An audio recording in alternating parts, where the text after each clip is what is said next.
Hey yo friends, welcome to this video. Today we're doing a deep dive into the upcoming game called Atomic Heart. Atomic Heart is an upcoming open world action RPG set in the Soviet Union of 1955, and it's set to release 2022, fourth quarter of 2022, so that is really soon. And the game is not fake. I have deep dived into the developers, the game, everything. The game is as real as it gets, and today we're doing a deep dive into that. So let's begin with the developers. Let's do this. The developers call themselves Mundfish, and this is actually their first game ever. They started out as a team of 4 friends, wanting to make a great game that would be recognized among such masterpieces as BioShock, Fallout and Doom. Since they started, they have grown a lot in developers, and the ultimate goal has always been to not copy the old, but to create something new and make it into a masterpiece. Quality seems to be of utmost importance to these developers, and it supposedly is what they want Mundfish DNA to be recognized at. However, how many developers they are now, that doesn't say anywhere, so I'm not too sure how many employees they are working on the game at Mundfish, but I'm pretty sure they have some hired personnel and some employees. A lot more than 4, as you can see in the pictures rolling here. So let's see how they're doing up until now. Let's begin with Atomic Heart's story.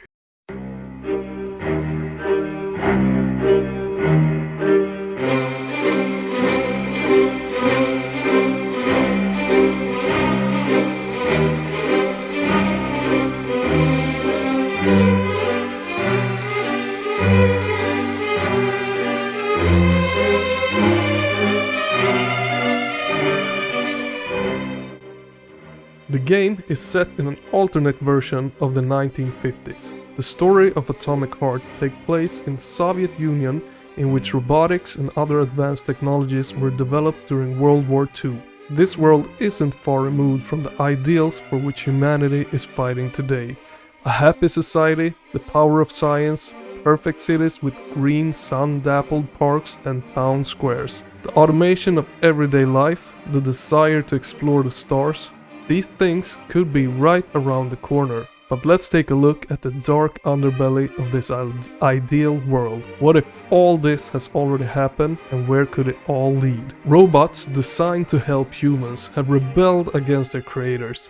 Secret experiments have led to the emergence of terrifying mutants. Giant machines and bloodthirsty creatures are just a few of the obstacles that stand between you and the completion of your secret mission. You play as Agent Major P3, and you will have to find out what's really lying behind the utopian dream. To me, the story just sounds so interesting. I love the whole utopian dream gone to shit approach that they're using here. I can't wait to deep dive more into the details when actually playing the game. This is one of those games where I actually want to read the notes that's gonna be laying around, I guess, and really uncover what's happened. There are few games that actually pulls me into the story as quick as this has already done. I haven't even played the game and I'm already really interested and invested in what the hell has happened here. So A+ on the story, really like it. Let's move on to the gameplay, guys.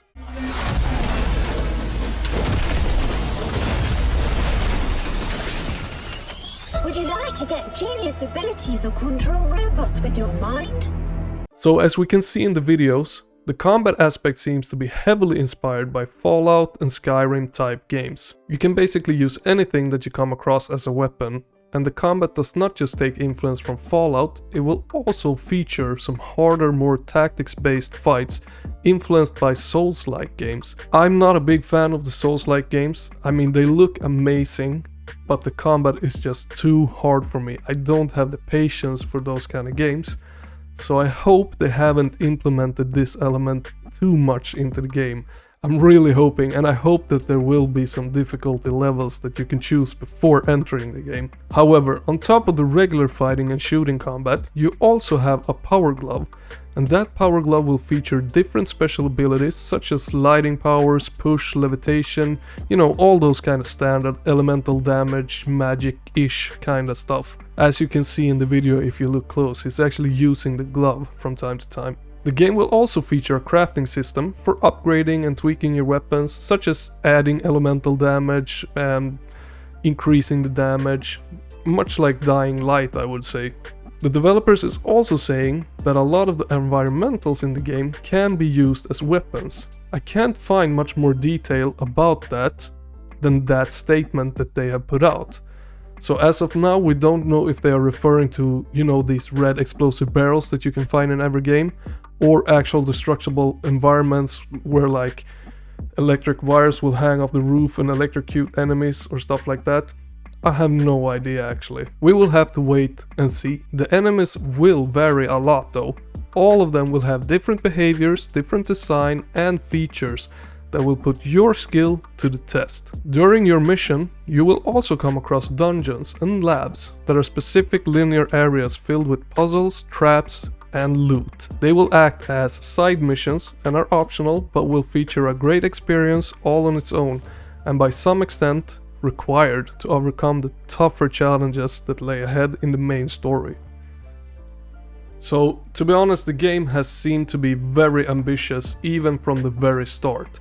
And now that they got more people working on the game, I do have my hopes really high that they can actually deliver this very ambitious game, and I think they're gonna deliver it in a very good state. I don't know, that's just my stomach feeling. I can't always be right, however, and in the past year a lot of games have released and they have been completely broken on launch, mostly due to over-ambitions and corona and all that stuff. So don't be surprised if the game is not going to be in its best state at launch, but I do have my hopes high that it is going to be in a really good state, because they have been working on this game for a lot of years and they're saying that quality should run in their DNA. That's what they want to be known for, quality games. So let's hope that they really stay true to that. However, I am super excited to jump into this Soviet world whenever I get the chance to do it and kill some robots. Guys, let me know in the comments down below, are you excited for this game? What do you think about this game? And do you think it will release in the fourth quarter of 2022? Or do you think it's going to be pushed into the future? Let me know in the comments, guys, and until next time, keep on staying awesome.